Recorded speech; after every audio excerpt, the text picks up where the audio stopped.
중국에선 사업을 하려면 관시가 있어야 되고요. 네. 한국에서 주식 투자를 하려면 콘신이 있어야 됩니다. 기발하네요. 네, 바로 콘신 우리 이경수 수석 연구위원님 모십니다. 어서 오십시오. 어서 오세요. 안녕하십니까. 네, 이경수입니다. 콘신은 이제 퀀트의 신이라는 거죠. 맞습니다. 아, 퀀트 투자. 한때 제가 쭉 빠졌었거든요. 퀀트 쪽으로. 예, 저 자주 뵀었어요. 예전에 그 저기 팟빵에서 아, 그러셨죠. 예, 네. 좀 너무 옛날인 것 같습니다. 아, 진짜 예, 옛날입니다. 한 10년 전 얘기입니다. 예, 맞아요. 그래서 제가 퀀트에 이제 한참 빠져갖고 답은 퀀트다. 네. 요 생각을 한 적이 있었거든요. 그러다가 이제 빠져나왔죠. 다시.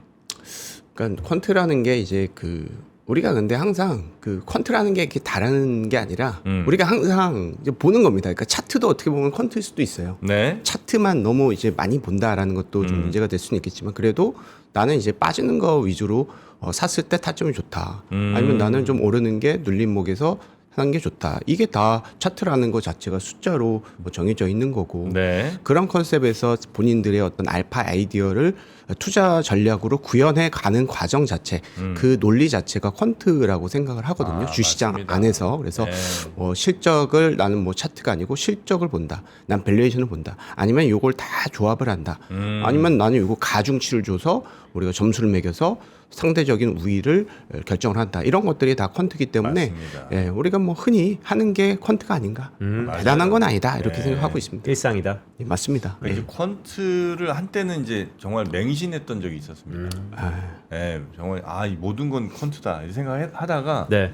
이제 그것도 이제 떠나오면서 약간 저는 이제 육각형 투자자가 돼가고 있거든요. 아, 육각형. 네, 퀀트, 모멘텀 뭐 다 보면서 네. 이제는 이제 최종 그 마지막 하나 정도의 느낌 그것만 이제 잘 맞추면 되는데 이 퀀트는 투자하시는 분들이 기본적으로 다 깔고 가야 되는 것 같아. 아. 기본적으로 네.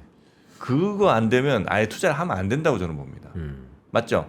그렇죠. 예. 왜냐하면은 그러니까 어떤 퀀트가 어려운 게 아니에요. 확실한 잣대가 있어야 된다고 네. 생각합니다. 실적이 좋아지는지 나빠지는지를 주관적으로 생각할 수 있고 정성적인 분석을 할 수 있겠지만 실질적으로 우리가 수치를 보잖아요. 실적이 네. 얼마나 나왔고. 그게 퀀트야. 맞습니다. 그게 그리고 그쪽 네. 그런 가정의 비중이 더 이제 투자 비중이 더 높아진다라는 것이 어떻게 보면 퀀트 투자를 하고 있다. 그렇죠, 여러분 그렇죠. 시청자분들도 다 이거를 하고 계실 겁니다. 여러분 다 예, 별거 PBR 아닙니다. 보고 맞습니다. 하시잖아요. 예, 예. 이 모든 것들이 사실은 다 퀀트지.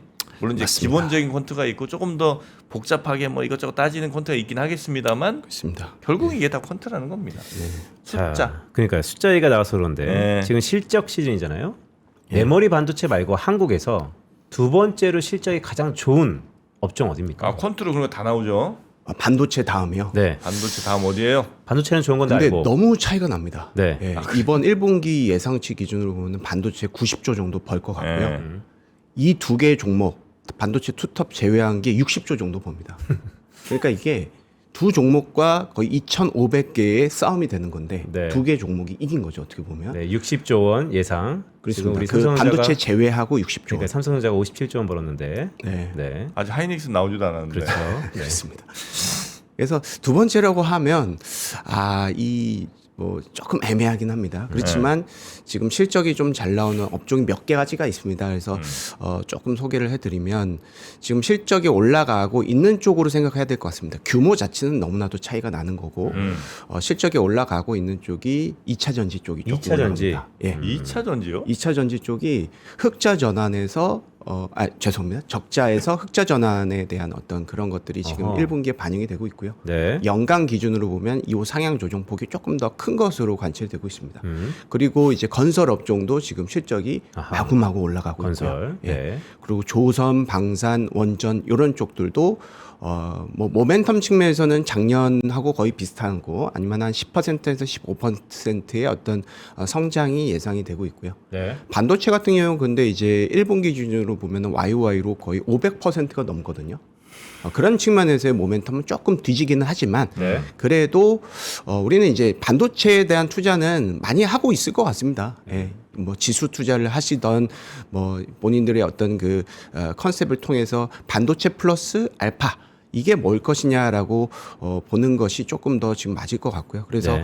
어떻게 보면 반도체에 대한 성과는 우리의 뭐 성과랑 뭐 비슷할 수 있겠지만 요 알파 컨셉이 사실은 기관 투자 컨셉에서 조금 더 중요한 컨셉일 수도 있거든요. 예, 반도체의 비중도 중요하겠지만 그런 측면에서 아까도 말씀드렸던 건설이라든지 2차 전지 이런 업종 죄송합니다. 증권 업종도 최근에 좀 실적 수치가 좀 올라가는데 네. 근데 이 업종 같은 경우에는 사실 지수 방향성하고 그대로 연동이 되는 측면이 있어서 그것은 이제 뭐 실적만 볼 것이 아니라 우리가 실시간으로 볼 수 있는 그런 지표가 있다라는 측면에서 봤을 때는 건설하고 2차 전지 예, 실적 측면에서 상당히 긍정적으로 보이고 있습니다. 알겠습니다. 그러니까 이런 말씀이죠. 그러니까 규모로 비하면 반도체가 워낙 많이 벌기 때문에 규모로 얘기하면 사실은 답이 조금 안 보이고 다만 주가는 기울기 함수니까 이전보다 추정치라든지 상향폭을 보면 2차 전지와 건설이다. 맞습니다. 규모는 차이가 있지만 네. 예, 최근에 그쪽에 대한 어떤 그 기대감이 몰려 있었다. 그리고 건설이라든지 2차 전지 네. 업종 같은 경우에는 새롭게 지금 예, 리비전 업이 된 컨셉이거든요. 조선 방산 원전 같은 경우에는 누구나 뭐 잘 알다시피 3년 전부터 실적이 폭증하기 시작했던 그런 업종인데 이런 2차 전지라든지 건설 업종 같은 경우는 조금 특이해서 좀 말씀을 드려봤습니다. 예. 원전도 근데 네. 저 이미 실적이 많이 나와요? 원전은 뭐 2년 전부터 상당히 실적이 폭증을 했고요. 그래요? 예. 뭐 했지? 원전이 수주 산업인데 아직 네. 뭐 해서 뭐 돈 번 게 좀 있어요? 원전이? 제가 알기로는 원전 업종을 저는 이제 유틸리티랑 같이 포함을 시키거든요. 네. 그래서 업종상. 예, 맞습니다. 그런 측면에서 좀 봐야 될 것 같고. 그렇게. 두산 에너빌리티라든지 이런 쪽에 완전히 퓨어 원전하고 이제 구분을 해본다면 두산 에너빌리티 같은 경우도 뭐 작년부터는 상당히 네. 좀 실적이 좀 잘 나왔던 것 같습니다. 알겠습니다. 그러니까 2차 전지가 적자에서 흑자 전환될 수 있다. 주가는 사실 그럴 때 시세를 꽤 내잖아요. 그럼요. 그러니까 2차 전지가 좀 중요해 보이긴 하네요, 이분이. 네. 2차 전지. 혹시 화장품은 어떨까요? 화장품은 뭐 작년부터 실적 추정치가 워낙 많이 올라갔고요. 네? 약간 뭐 반도체랑 약간 비슷한, 그러니까 어떤 그 컨셉이랑 정성적인 게 비슷하다는 게 아니라 모멘텀이. 모멘텀이 약간 비슷한 타이밍에 비슷한 규모의 이 리비전이 업되는 그런 측면이 있습니다. 그래서 화장품 업종도 실적이 상당히 좋기는 한데 업종 자체가 이렇게 규모가 크지는 않습니다. 그래서 어떤 개별 종목 측면으로 봤을 때는 뭐 충분히 의미가 있는 그런 업종이 될 것이다 이렇게 판단합니다. 그러니까요. 네. 아직 늦지 않았습니다. 엔터나 게임 쪽은 조금 어려울까요? 엔터나 게임 쪽 같은 경우에는 이제 1분기보다는 이제 네. 2분기, 3분기 하반기에 조금 이익을 올리는 그런 경향이 있는 것 같아요. 그래서 당장 1분기에 뭐 서프라이즈가 나온다라는 컨셉보다는 네. 그냥 약간 심리적으로 애널리스트들도 확실하게는 모르겠지만 2분기, 1분기보다는 2분기, 2분기보다는 네. 3분기 이런 식으로 이제 뒤로 좀 밀리는 그런 측면의 이제 컨셉이고요. 그런 비슷한 컨셉에서도 철강 업종 같은 경우도 1분기보다는 2분기, 2분기보다는 3분기 이런 식으로 약간 좀 실적에 대한 기대감, 네. 그렇군요. 어떤 실체보다는 기대감이 조금 반영이 되고 있는 것이 아닌가 이렇게 생각이 됩니다. 자, 그럼 이렇게 한번 여쭤볼게요. 퀀시 나왔는데 지금 휴전 중입니다. 뭐 잡음은 늘 있고요. 그러면 여전히 휴전 이후에 우리는 전쟁을 대비해야 된다라고 보십니까? 아니면 이제는 종전, 휴전 이후, 이란 사태 이후의 포트폴리오를 봐야 된다. 어느 쪽에 가닥을 잡고 계세요? 저희가 이제 종전이 된다고 하더라도 뭐 없었던 일이 될 것 같지는 않습니다. 예, 그렇기 때문에 약간 새로운 컨셉이 등장이 될 것이다라고 생각이 드는데 뭐 새로운 컨셉은 아니고요. 뭐 이제 제가 생각하는 것은 금리는 계속 높아지지 않을까 이렇게 생각을 하고 있습니다. 가장 핵심적인 요인은 미국이 이제 유가를 상승에 의해서 미국이 실적이 상당히 올라가고 있거든요. 미국이 이제 기존의 원유 기준으로서 60불에서 70불 사이에서는 미국의 원유 업체들의 OP 마진이 거의 뭐 한 자릿수 초반 수준이었습니다. 네. 그렇지만 이제 90달러에서 한 100달러 지금 수준의 유가라고 한다면 이 OP 마진이 5%에서 10% 포인트가 쭉 올라가게 되거든요. 이런 것들 때문에 최근에 실질적으로 미국의 이익 모멘텀이 엄청나게 급증하기 시작했습니다. 네. AI 쪽이라든지 IT 쪽은 워낙 좀 좋았었던 거고요. 네. 새로운 모멘텀이 에너지 쪽에서 지금 애드업이 된 거예요. 그런 측면에서 봤을 때 글로벌리 봤을 때 한국의 이익 모멘텀이 가장 좋았다가 미국이 이렇게 막 쫓아오고 있는 양상이거든요.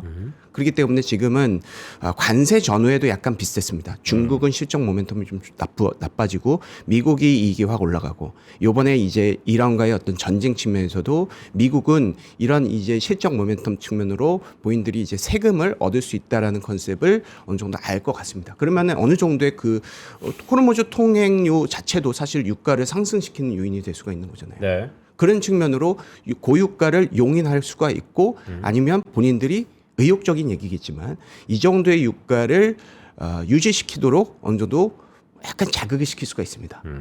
이런 측면으로 저는 이어진다고 보고 있습니다. 왜냐하면 미국 같은 경우도 지금 이 유가, 이 이란과의 전쟁이 아니었다면 이 모멘텀이 약간 꺾였을 거거든요. 네. 근데 기가 막힌 타이밍에 에너지 실적들이 올라오면서 미국의 이 모멘텀이 글로벌 대비해서 계속 벌어지고 있습니다. 네. 계속 상대적인 우위를 가지고 있다는 것이죠.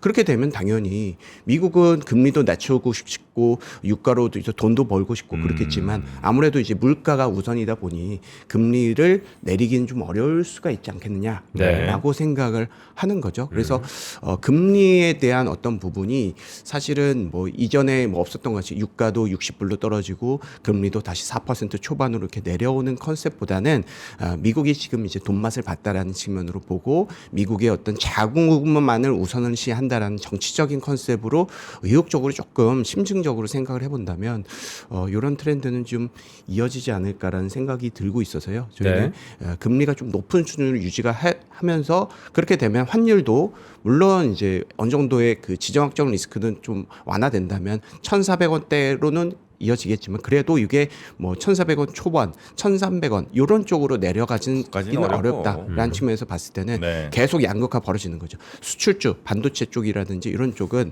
뭐 환율 측면에서는 긍정적인 측면이 있잖아요. 그렇지 않은 그런 종목군들은 계속해서 실적이 좋지 않고 좀 전에 말씀드렸다시피 이 반도체 투톱 종목군들 대비해서도 거의 뭐 이제 30-40%가 2,000개가 넘는 한국의 상장 기업들이 이 두 종목군들보다 계속해서 실적 모멘텀이 떨어지고 있고 모멘텀도 반도체를 포함한 반도체 같은 경우에는 YY 500% 그 제외를 한다면은 이제 이익 증가율이 8%에서 9% 상당히 이익 그로스가 떨어지게 되는 측면이 있거든요. 그래서 기본적으로는 저는 이제 고금리라든지 고환율 이런 새로운 환경에 적응을 하는 그런 종목군들이 유리할 수가 있다. 한편으로는 그런 전략을 한번 좀 드릴 수 있을 것 같고 두 번째로는 환율이 어느 정도 지금 너무 급등을 했었잖아요. 그러면서 어제도 거의 1% 넘게 환율이 떨어졌는데요. 고환율 측면에서 사실은 본인들의 실적이라든지 모멘텀은 좋지만은 환율 때문에 피해를 받았던 기업들이 있을 겁니다. 그러니까 환율 피해주가 전체적으로 좋다라기보다는 가격 전가력도 좋고 본인들이 기술력이 좋아서 돈을 잘 버는데 환율 때문에 피해를 받은 쪽을 계량적으로 우리가 체크를 해볼 수가 있어요. 환율 효과를 수정 OP 마진이라는 컨셉을 가지고 명목 OP 마진은 그냥 환율 효과 포함된 거, 환율 효과를 제외하고 예를 들어서 YOY로 환율이 한 10% 올랐다라고 하면 이런 것들을 이익으로 이제 발라내서 수출 비중이라든지 그래서 매출하고 영업이익을 다시 산출을 해서 수정 OP 마진을 좀 구할 수가 있습니다. 그래서 그렇게 컨셉으로 본다면 이제 APR 말씀 주셨잖아요. 아까 그 화장품 쪽도 이런 쪽도 사실 수정 이 OP 마진이 좀 더 높거든요.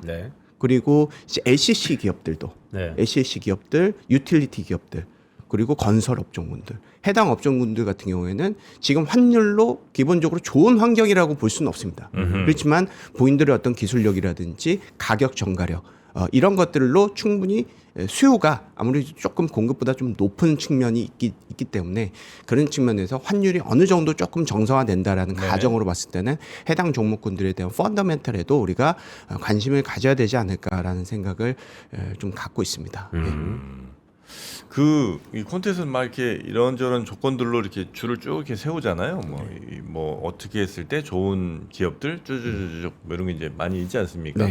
우리 저 위원님께서는 이제 뭐 이런저런 업종들 이렇게 보실 때 지금 투자하기에 최적기인 뭐 그런 업종이 있을 거 아니에요. 뭐 당연히 반도체는 뭐 늘 좋지만 그거 말고는 혹시 그래서 아까 말씀드렸던 그런 이제 반도체는 기본적으로 그냥 탑다운이든 네, 그건 버텀업이든 어쩔 수 이제 없고. 수혜를 가는 쪽이고 네. 좀 전에 말씀드렸던 이제 LCC 쪽이나 LCC 화장품이나 화장품? 이제 유틸리티 유틸리티 이런 쪽 같은 경우도 사실은 이제 아까 말씀드렸던 컨셉으로 환율이 정상화되고 본인들의 어떤 기술력이라든지 수요가 많은 것 같습니다. 이제 뭐 네. LCC 같은 경우도 뭐 일단은 뭐 풀 부킹이라고는 하잖아요. 네. 수요가 상당히 좀 많다라는 컨셉이고 그리고 이제 약간 좀 이제 유가가 좀 떨어졌을 때 또 그때 수요가 좀 다시 살아나는 측면이 있고요. 그런 측면으로 생각하고 있고 마지막으로는 저는 이제 금리가 높을 때는 좀 답답한 얘기일 수는 있겠지만 네. 고배당주들이 제일 좋다. 배당. 예. 그리고 지금 저희가 주가가 올랐잖아요. 네. 그리고 배당 소득의 분리과세의 조건 자체가 배당 성향이 들어가 있습니다. 그러면은 이익이 올랐고 그런 측면에서 뭐 이익이 올란 측면에서 배당도 올라가야 됩니다. 그래서 저는 반도체 쪽에 배당 정책이 한번 있지 않을까. 전자. 그렇죠. 네. 왜냐하면 배당 성향 자체가 다 10%대로 다 떨어졌는데요. 네. 이런 측면에서 보면은 분리과세 혜택 효과를 볼 수가 없어요. 정부의 정책이 분리과세를 하고 이런 이 포트폴리오가 한국의 어떤 배당 정책을 선도하는 컨셉이다. 라는 컨셉으로 생각하고 있는데 우리의 반도체 탑 글로벌 이 탑티어의 반도체들이 배당 성향 그걸 못 맞춰서 배당 분리과세를 못 받는다. 이거 자체가 또 본인 이제 뭐 삼성전자라든지 SK 하이닉스 입장에서는 조금 자존심 상하는 네. 컨셉일 수도 있거든요. 그래서 언제 나올까요? 이 조만간 분기에 나올까요? 나오지 그러니까 올해 내는 나오지 네, 않을까. 그쵸. 올해 네. 실적 추정치가 확 올라가기 때문에 올해는 한번 나오지 않을까라는 심증적인 어떤 컨셉을 가지고 있습니다. 그래서 아유. 예, 너무 컨텐츠가 심증적인 얘기를 많이 하긴 했는데요. 그래도 이렇게 될 가능성이 있다라는 말씀을 좀 드리고 싶습니다. 네. 그 가시기 전에 그거 하나 여쭤볼게요. 지금 외국인이 오늘은 약간 매도지만 그래서 2, 3일 동안 외국인이 우리 주식에 대한 러브콜이 좀 있거든요. 그럼 외국인들이 우리 업종별로 최근에 좀 많이 들어온 업종이 있습니까? 반도체를 제일 많이 들어왔어요. 그 다음에 뭡니까? 반도체 많이 들어왔고 자동차 쪽도 들어왔고요. 약간 지금 보면 시가총액 상위 종목군들을 매수를 하면서 본인들이 이제 지수에 숏을 했던 것을 커버링하는 그런 컨셉으로 저는 이해를 하고 있습니다. 어제 이제 환율 같은 경우도 상당히 좀 많이 급락을 했잖아요. 네. 그래서 그런 측면에서의 어떤 그 리스크 관리 차원에서의 약간 숏커버였다라고 보시면 될 것 같고요. 많이 샀던 거를 최근에 익절했는데 다시 후다닥 산다. 네, 그리고 반도체 같은 경우는 사실은 외국인들이 작년부터 반도체가 실적이 급증을 하기 시작했는데 매수할 타이밍을 놓친 게 아닌가 생각이 듭니다.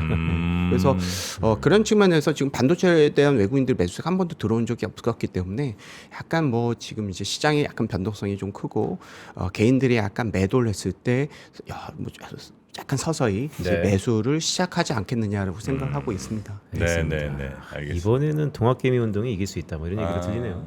그렇죠. 오히려 이제 개인들이 먼저 진입을 한 셈이 된 것이죠. 네. 맞습니다. 저는 이제 감이 좀 왔어요. 네, 느낌 왔습니다. 저한테는 뭐가 좀 부족할까요? 전 이제 거의 다 완벽해진 것 같긴 하거든요. 투자자로서.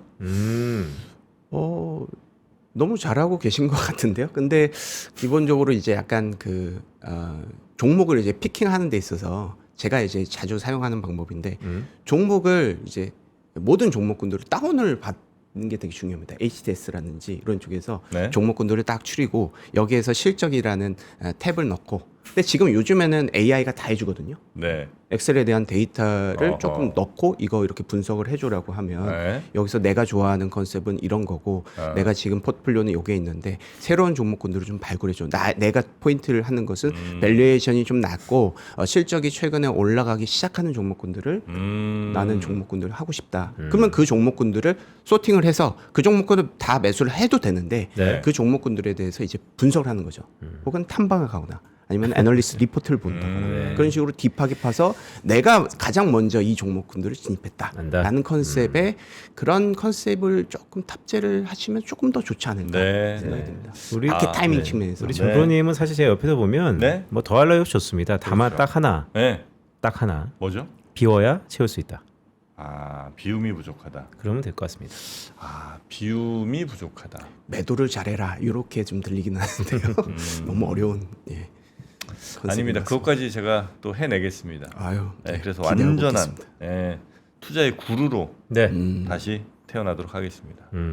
됐죠? 열심히 도와야죠 저희가. 예. 아 이거 좋은 자세입니다. 네. 제가 그 눈 안 좋은 거 있잖아요. 네. 그거를 고쳐보겠다고 정말 많은 의사 선생님들이 아 내가 한번 해보겠다고 그런 얘기도 많이 했어요. 아, 뭐 좋은 번번이 말씀인데, 실패했어. 네. 저는 뭐 제가 먼저 해보겠다는 건 아니고 계속 꾸준히 옆에서 네. 한결같이. 비슷한 느낌이 꾸준한 게 좀 가장 있습니다. 중요하죠. 네, 꾸준함 중요합니다. 이경수 리서치센터 수석 연구위원님과 함께했습니다. 고맙습니다. 감사합니다. 고맙습니다. 네.